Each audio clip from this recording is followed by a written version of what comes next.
अगर आप भी लेना चाहते हैं देश दुनिया की तमाम जानकारी तो आज ही सब्सक्राइब करें हमारे चैनल को। साथ ही नीचे दिए बेल आइकन को जरूर दबाएं ताकि हर अपडेट आप तक पहुंच सके। नमस्कार, प्रवासाक्षी न्यूज नेटवर्क पर आप सभी का स्वागत है। राजस्थान में पिक्चर अभी बाकी है, वो इसलिए कि सोमवार को जब राजस्थान के मुख्यमंत्री अशोक गहलोत के घर पर कांग्रेस विधायक दल की बैठक हुई तो उसमें विक्ट्री साइन सबने दिखाए, लेकिन विक्ट्री हुई नहीं है क्योंकि पिक्चर अभी बाकी है। उप मुख्यमंत्री सचिन पायलट ने सोमवार देर रात 10 बजे एक वीडियो जारी किया। इस वीडियो में उन्होंने अपने समर्थक विधायकों को अपने दिल्ली स्थित आवास पर बैठा हुआ दिखाया। साफ हो गया है कि सचिन पायलट के साथ विधायक हैं, उतने विधायक हैं जो राजस्थान की अशोक गहलोत सरकार को अल्पमत में लाने के लिए काफी हैं। और सचिन पायलट गुट की ओर से बार बार कहा जा रहा है कि अशोक गहलोत के पास मात्र 84 विधायक हैं और भले ही आज जिस रिसोर्ट में वो सभी विधायकों को लेकर गए हैं, जिन विधायकों को रखा गया है वहां पर बताया जा रहा है, कभी कोई संख्या 109 बता रहा है, कोई 102 बता रहा है, लेकिन दरअसल मामला इतना क्लियर है नहीं। अशोक गहलोत ने मनोवैज्ञानिक बढ़त हासिल करने के लिए सबसे विक्ट्री साइन तो बनवा दिए, लेकिन विक्ट्री हुई नहीं है।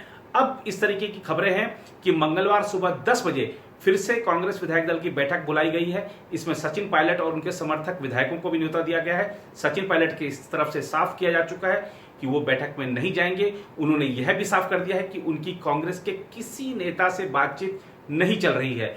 सचिन पायलट की तरफ से बार बार ये कहा गया कि वो सुलह के मूड में नहीं है, हालांकि आधिकारिक तौर पर कुछ नहीं कहा गया, लेकिन सूत्रों के मुताबिक उन्होंने साफ कर दिया था कि अब वो जो राह पकड़ चुके हैं उस पर वापस लौटना संभव नहीं है। और दरअसल आप देखिए कि सचिन पायलट अब इतना आगे बढ़ चुके हैं कि वापस आना उनके राजनीतिक करियर के लिए और नुकसानदेह साबित हो सकता है। वो बीजेपी में जाएंगे या नहीं, यह सवाल अभी बना हुआ है, लेकिन यह चीज क्लियर है कि वो कांग्रेस में वापस नहीं लौटेंगे। इस तरह की खबरें सोमवार को चलवाई गई कि प्रियंका गांधी ने उनसे बात की है, राहुल गांधी ने उनसे बात की है, पी चिदम्बरम ने बात की है, अहमद पटेल ने बात की है, लेकिन किसी ने कोई बात ही नहीं की है क्योंकि अशोक गहलोत नहीं चाहते कि सचिन पायलट पार्टी में बने रहें और इसलिए वो यह भी नहीं चाहते कि पार्टी का कोई नेता उनसे बातचीत करे। और इसी के साथ ही आप देखिए कि इस तरह की खबरें भी उड़वाई गई कि सचिन पायलट सुलह के मूड में आ गए हैं। जब उन्होंने देखा कि अशोक गहलोत के पास तो सारे के सारे विधायक हैं, उनके पास बहुमत है, तो वो सुलह के मूड में है और चाहते हैं अपने 4 लोगों को मंत्री पद मिल जाए, जो मंत्रालय वो चाहते हैं वो उनको मिल जाए, प्रदेश कांग्रेस अध्यक्ष की उनकी कुर्सी बनी रहे तो वो सुलह कर सकते हैं। लेकिन सचिन पायलट की तरफ से ये भी साफ कर दिया गया है वो ऐसी बात नहीं कर रहे हैं। और सचिन पायलट के साथ देखिए इस समय जो विधायक उनके साथ उनके दिल्ली स्थित आवास में हैं, उनकी तरफ से ट्वीट किए जा रहे हैं। वो ट्वीट दर्शा रहे हैं कि आत्मविश्वास और आत्म जो सम्मान है वो हमारे लिए सबसे बड़ी चीज है, हम अशोक गहलोत की गुलामी नहीं कर सकते। आप देखिए कि ये जो ट्वीट की भाषा है वो दर्शा रही है कि राहें बिल्कुल जुदा है, कोई कुछ भी कहे लेकिन अब वापसी संभव नहीं है। राजस्थान की सरकार अल्पमत में है या नहीं यह तो खैर फ्लोर में साबित होगा, लेकिन बीजेपी ने भी अब मांग कर दी है कि फ्लोर पर अपना बहुमत साबित करें अशोक गहलोत। इस तरीके की संभावना है कि अशोक गहलोत कल जब मंगलवार को सुबह जब विधायक दल की बैठक होगी उसमें अगर ये सचिन पायलट और उनके समर्थक विधायक नहीं आते हैं तो उनको पार्टी से निकाला जा सकता है, कोई वैधानिक कार्रवाई की जा सकती है और उसके बाद राज्यपाल से मिलकर अशोक गहलोत विधानसभा में बहुमत साबित करने का मौका देने का अनुरोध करेंगे और अपना बहुमत साबित करना चाहेंगे वो, ताकि 6 महीने तक के लिए उनके पास एक कोई भी खतरा ना रहे उनकी सरकार को। लेकिन स्थिति इतनी ज्यादा आसान नहीं है। भारतीय जनता पार्टी भी मौके पर निगाह रखे हुए है, लेकिन भारतीय जनता पार्टी में भी सब कुछ ठीक नहीं है क्योंकि वसुंधरा राजे नहीं चाहती कि उनके अलावा कोई और मुख्यमंत्री बने। अब सचिन पायलट बीजेपी में अगर आएंगे, बीजेपी के साथ अगर आते हैं तो वो चाहेंगे कि मुख्यमंत्री वही बने, चाहे वो अपनी पार्टी बनाकर बीजेपी से समर्थन ले या बीजेपी में शामिल होकर मुख्यमंत्री बने, लेकिन उनकी जो निगाह है, उनका जो लक्ष्य है मुख्यमंत्री पद है। अब ये जो मौका जो सारा रस्साकशी चल रही है राजस्थान में, इसमें आज एक और नया पेज शाम को आया।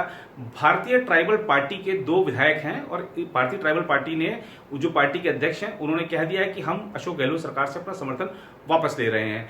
अब अगर ये समर्थन वापस लेने की पार्टी ने तो घोषणा कर दी है, लेकिन दोनों विधायक चूंकि अशोक गहलोत के साथ उसी होटल में रुके हुए हैं जहां पे सारे विधायक हैं पार्टी के, तो अगर वो विधायक अशोक गहलोत के साथ रहेंगे नहीं रहेंगे इस पर भी संशय बना हुआ है।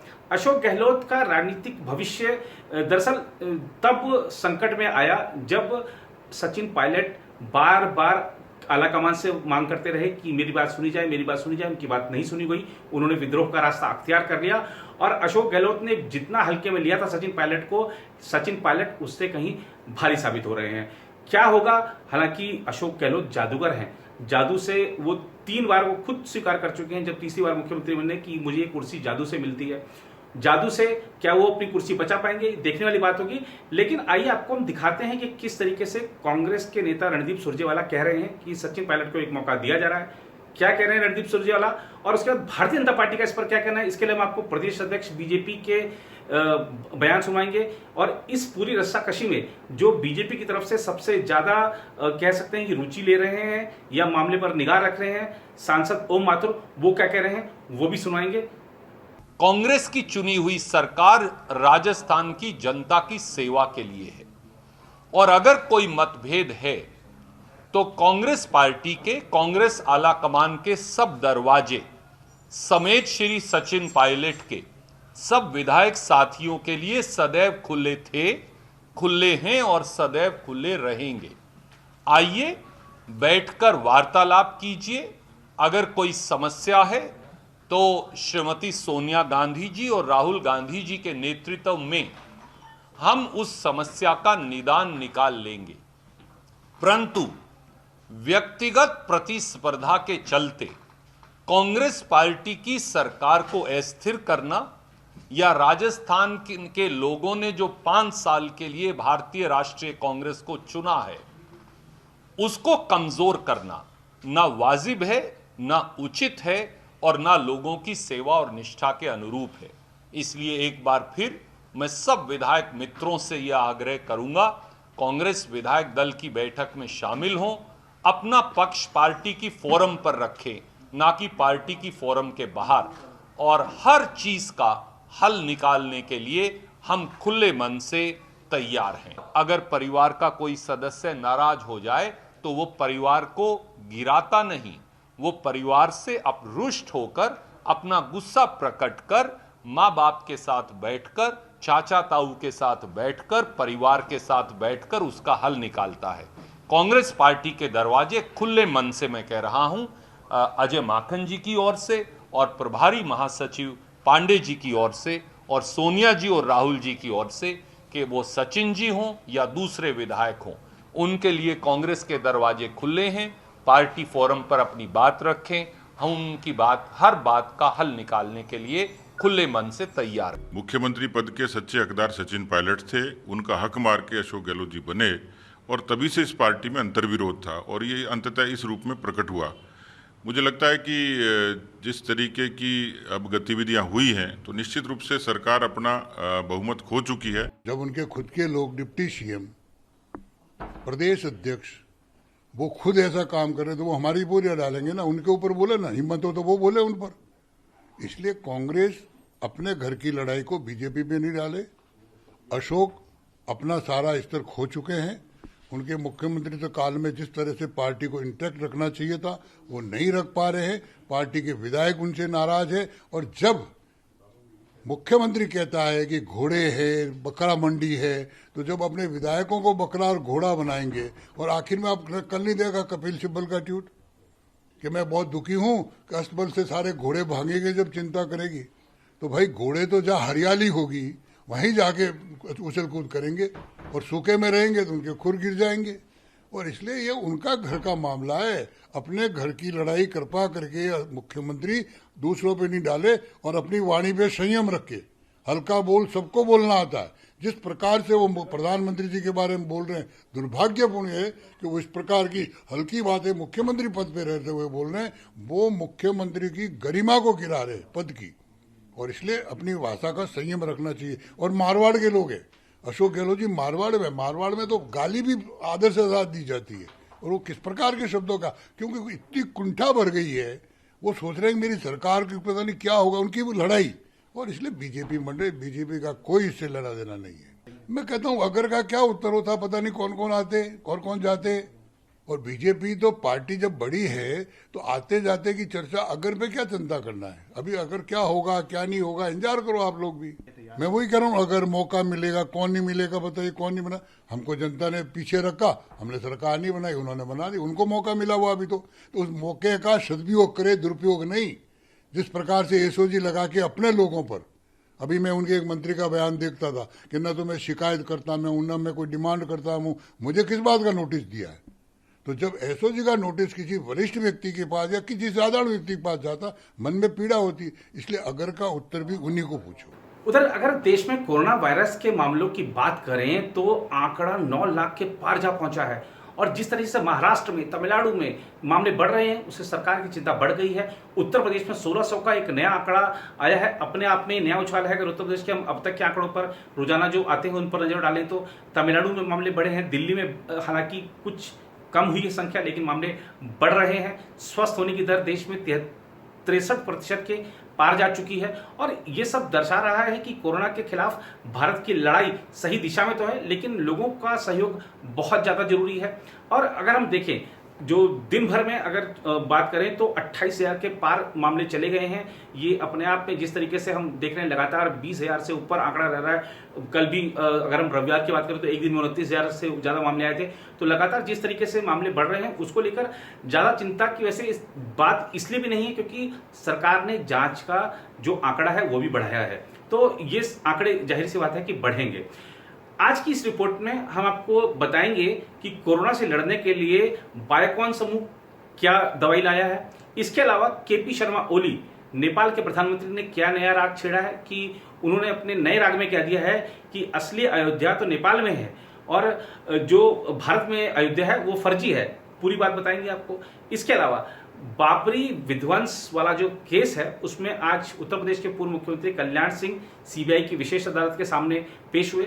अदालत में अपनी गवाही दर्ज कराने के बाद, अपने बयान दर्ज कराने के बाद उन्होंने संवाददाताओं से क्या बात कही वो भी आपको बताएंगे। उधर कोरोना की ही बात करें तो प्रमुख जैव प्रौद्योगिकी कंपनी बायोकॉन ने सोमवार को कहा कि वह मध्यम से लेकर गंभीर कोविड-19 रोगियों के उपचार के लिए बायोलॉजिक दवा इटोलीजुमाब पेश करेगी, जिसकी कीमत लगभग 8,000 रुपये प्रति शीशी होगी। कंपनी ने कहा कि उसे कोविड-19 के कारण मध्यम से लेकर गंभीर तीव्र श्वसन संकट सिंड्रोम के मामले में साइटोकाइन रिलीज सिंड्रोम के उपचार के लिए भारत में आपातकालीन उपयोग के लिए इटोलीजुमाब इंजेक्शन 25 मिग्रा 5 मिलीलीटर की बिक्री की भारतीय औषधि महानियंत्रक से मंजूरी प्राप्त हुई है। बायोकॉन ने इससे पहले एक नियामकीय सूचना में कहा था कि इटोलीजुमाब दुनिया का कहीं भी स्वीकृत पहला नोवेल बायोलॉजिकल उपचार है जिसमें कोविड-19 की गंभीर जटिलताओं से पीड़ित रोगियों का इलाज किया जाता है। बायोकॉन के कार्यकारी अध्यक्ष किरण मजूमदार शॉ ने एक वर्चुअल संवाददाता सम्मेलन में यह जानकारी दी।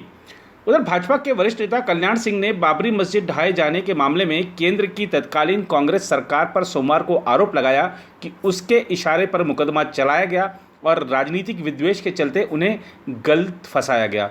बाबरी मस्जिद ढहाए जाने के मामले की सुनवाई कर रही सीबीआई की विशेष अदालत के समक्ष पेश होने के बाद अदालत परिसर से निकलते हुए कल्याण सिंह ने संवाददाताओं से कहा, उस समय केंद्र में कांग्रेस की सरकार थी, इसलिए राजनीतिक विद्वेष के कारण मेरे ऊपर निराधार और गलत आरोप लगाकर केंद्र सरकार के इशारे पर मुकदमा चलाया गया।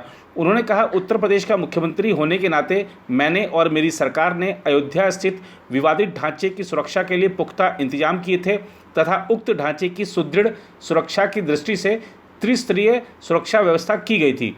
उत्तर प्रदेश के मुख्यमंत्री रह चुके 88 वर्षीय कल्याण सिंह ने कहा कि समय समय पर संबंधित प्रशासनिक अधिकारियों को विवादित ढांचे की सुरक्षा हेतु स्थिति के अनुसार सुरक्षा व्यवस्था सुनिश्चित करने के निर्देश दिए थे। उन्होंने कहा, इस प्रकरण में केंद्र की तत्कालीन कांग्रेस सरकार के इशारे पर मेरे ऊपर झूठे और निराधार आरोप लगाकर मुझे गलत फंसाया गया है, मैं निर्दोष हूँ।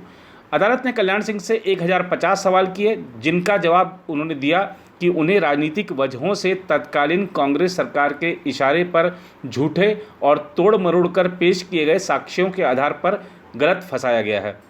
इस मामले के आरोपियों में पूर्व उप प्रधानमंत्री लालकृष्ण आडवाणी और वरिष्ठ भाजपा नेता मुरली मनोहर जोशी भी शामिल हैं, जिनका बयान अभी तक दर्ज नहीं हुआ है। इन दोनों नेताओं के वकीलों ने विशेष अदालत से वीडियो कॉन्फ्रेंसिंग के जरिए बयान दर्ज कराने का अनुरोध किया है। अयोध्या में विवादित बाबरी मस्जिद दिसंबर 1992 में कार सेवकों द्वारा ढहाई गई थी। उनका दावा था कि इस स्थान पर भगवान श्री राम का मंदिर था। सीबीआई की विशेष अदालत उच्चतम न्यायालय के आदेश पर इस मामले की सुनवाई रोजाना कर रही है और इसे 31 अगस्त तक सुनवाई पूरी करनी है। उधर नेपाल के प्रधानमंत्री केपी शर्मा ओली अपनी सत्ता को जाते हुए देख लगातार भारत पर निशाना साध रहे हैं। सोमवार को उन्होंने अजीबोगरीब दावा कर दिया कि भारत ने सांस्कृतिक अतिक्रमण के लिए नकली अयोध्या का निर्माण किया है, जबकि असली अयोध्या तो नेपाल में है। बता दें कि ओली पहले कह चुके हैं कि भारत उनको सत्ता से हटाने की साजिश रच रहा है। कवि भानु भक्त आचार्य की जयंती पर प्रधानमंत्री के आधिकारिक आवास ब्लू वाटर पर आयोजित एक कार्यक्रम को संबोधित करते हुए केपी शर्मा ओली ने कहा कि नेपाल पर सांस्कृतिक रूप से अत्याचार किया गया है, ऐतिहासिक तथ्यों को भी तोड़ा मोड़ा गया है। हम अब भी मानते हैं कि हमने भारतीय राजकुमार राम को सीता दी थी। उन्होंने दावा किया कि लेकिन हमने भारत में स्थित अयोध्या के राजकुमार को सीता नहीं दी, बल्कि नेपाल के अयोध्या के राजकुमार को दी थी। अयोध्या एक गांव है जो बीरगंज के थोड़ा पश्चिम में स्थित है। भारत में बनाया गया अयोध्या वास्तविक नहीं है। ओली ने तर्क दिया कि अगर भारत की अयोध्या वास्तविक है तो वहां से राजकुमार शादी के लिए जनकपुर कैसे आ सकते हैं। उन्होंने दावा किया कि विज्ञान और ज्ञान की उत्पत्ति और विकास नेपाल में हुआ। उधर दुनिया की दिग्गज आईटी कंपनी गूगल ने ऐलान किया है कि वो भारत में 75,000 करोड़ रुपए का निवेश करेगी। प्रधानमंत्री नरेंद्र मोदी ने आज गूगल के सीईओ सुंदर पिचाई के साथ एक वर्चुअल बैठक की और इस बैठक के बाद ये गूगल की तरफ से ऐलान किया गया है। केंद्रीय आईटी मंत्री रविशंकर प्रसाद ने गूगल की इस पहल का स्वागत किया है और कहा है कि इससे भारत में जो और निवेशकों का निवेश बढ़ेगा और भारत में रोजगार के जो मौके हैं, अवसर हैं, वो बढ़ेंगे।